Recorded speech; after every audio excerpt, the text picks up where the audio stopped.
Welcome to the deep dive. Today, we're tackling something really pivotal for rental property investors. Yeah, choosing the right property management company. It sounds simple, but it's huge. Absolutely. Think of this as your guide to making that crucial decision. We've got some great sources. We do. There's how to choose a property management company, lessons from the field, from real landlording. Right. That one gives us some real kind of on-the-ground experience from Philly. Based on actual experiences. Yeah. And then we also have the Forbes piece, the do's and don'ts of choosing property management. Which gives us a broader view, more strategic maybe. Exactly. The big picture, do's and don'ts. So our mission today is pretty straightforward. We want to pull out the really actionable advice, the key things you need to think about. So you can pick a manager confidently, hopefully sidestep the common problems. And really set yourself up for success with your rentals. It's easy to just think, oh, they collect rent, deal with tenants, but it's so much more. It really is. Like both these articles say getting this right or wrong. It fundamentally shapes your whole investment, your business. It's a cornerstone decision, truly. Okay, so let's dive right in. The absolute foundation. Yeah. The management agreement. Mm-hmm. Real landlording is super clear here. They basically say, if it's not in the agreement, it's not part of the deal. Don't assume anything. That really hits home. It's a fundamental truth, isn't it? That agreement, it's not just paperwork. It's the blueprint for how you'll work together. If you overlook something, It might just not happen. And that could cost you financially or legally.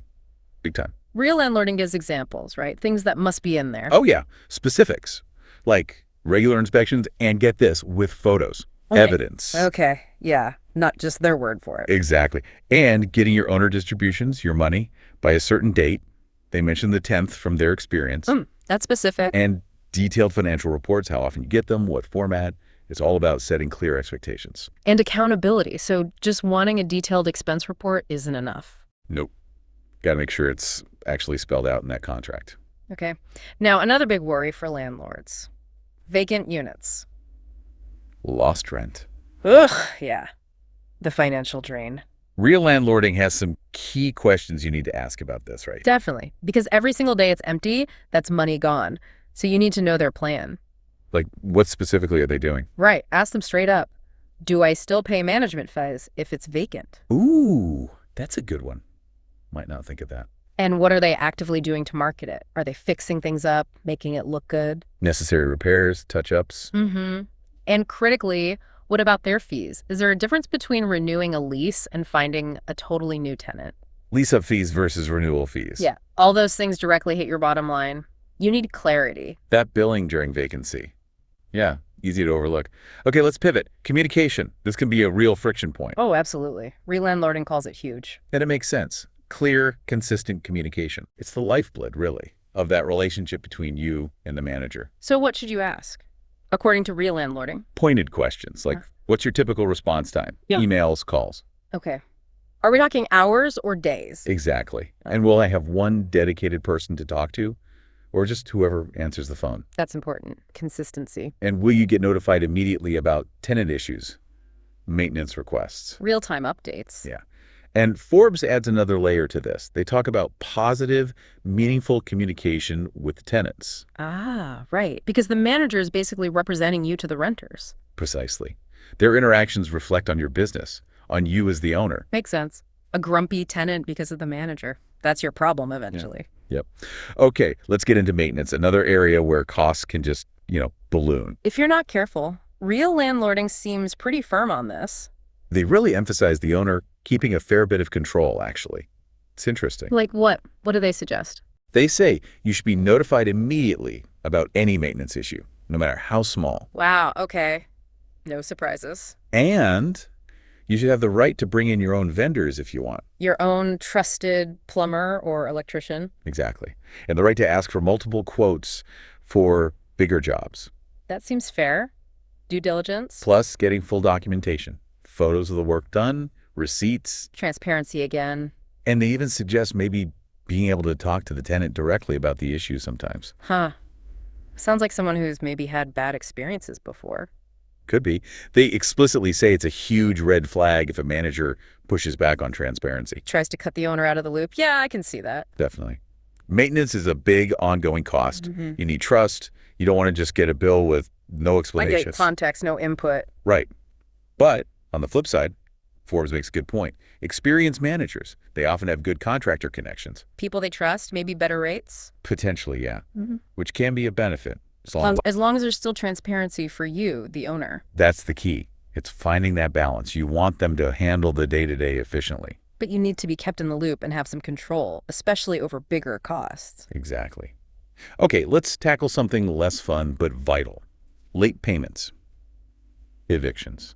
Ugh, the tough stuff. Yeah, but this is where a manager's set procedures are crucial. They can either protect your investment Uh-huh. or leave you really exposed financially. Right. Real landlording stresses that approaches vary. You have to understand their specific process. So what kind of questions? What's their late fee policy? Exactly when do they contact a tenant if rent is late? Day Huh. 1, day 5. Do they ever offer payment plans? Is that an option? Good question.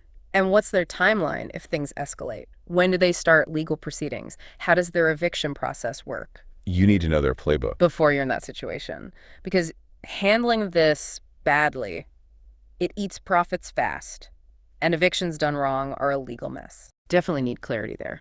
Now, even if you have a manager, does the owner still have tasks? That's a really important point real landlording brings up. Don't just assume hiring a PM means you're totally hands-off. Okay, so there might still be things on your plate. Could be. That's why you need a frank discussion up front. Who does what? Define those roles clearly. And get it in the agreement. Prevents misunderstandings later. Make sure everything actually gets done. So don't just assume they handle A to Z.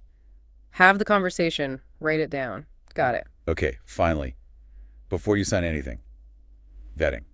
Thoroughly checking them out. Crucial step. Both sources have good advice here. Absolutely non-negotiable. Real landlording says look for defined processes internally. Experienced staff. People who know what they're doing. Yeah, trained staff. Yeah. Clear communication track record. Some flexibility. And that word again, transparency. And Forbes. What's their take on vetting? They say don't rush it. Take your time. Do a lengthy search, they call it. Find someone who's proven they can work well with owners and tenants. Both sides of the coin. Yeah. Forbes also gives specific don'ts, right? Red flags. They do.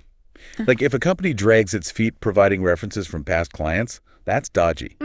What else? Any history of code violations on properties they managed? Or lawsuits involving the company? Okay, those sound serious. They are. They should make you dig deeper. Or maybe just walk away. Makes sense. You're trusting them with a huge asset. Can't skip the homework. No way. And Forbes also has a proactive do.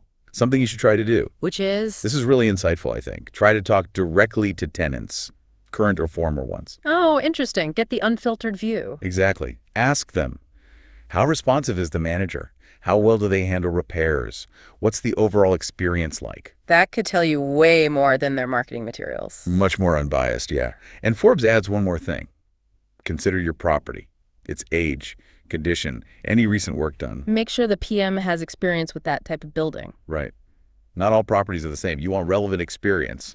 That's such a smart tip. Talking to tenants gives you that 360 view. For sure. So when you pull all this together, Mm-hmm. it's crystal clear, isn't it? Choosing a manager isn't just admin. No, it's fundamental. It can literally make or break your investment success. Profitability, stress levels. Absolutely. The right one. Streamlines things, protects the asset, helps cash flow, lowers your stress. Wrong way. Financial losses, constant headaches, just drains your time and energy. The opposite of what you want. Okay, so quick recap. Key takeaways. That detailed agreement is paramount. No assumptions. Clear communication rules. Transparency and maintenance with some owner control. Understand their exact process for late rent and evictions. Define who does what up front. And vet them thoroughly. Talk to tenants. Look for those red flags. It really is about finding a partner, isn't it? It is. Someone who gets your goals, communicates well, acts in your interest. And keeps tenants reasonably happy, too. That balance, that's what you're aiming for. This deep dive, wow, lots of crucial points here. So here's a final thought for you listening. Thinking about everything we discussed, what's one aspect of property management you might have, I don't know, underestimated before? Or just overlooked. Yeah. And how could being more proactive, more informed when you choose that partner, how could that really change your whole experience as a landlord? Good question to ponder. Definitely. Take some time, think about your priorities, your deal breakers before you make that incredibly important choice. Thanks for diving deep with us.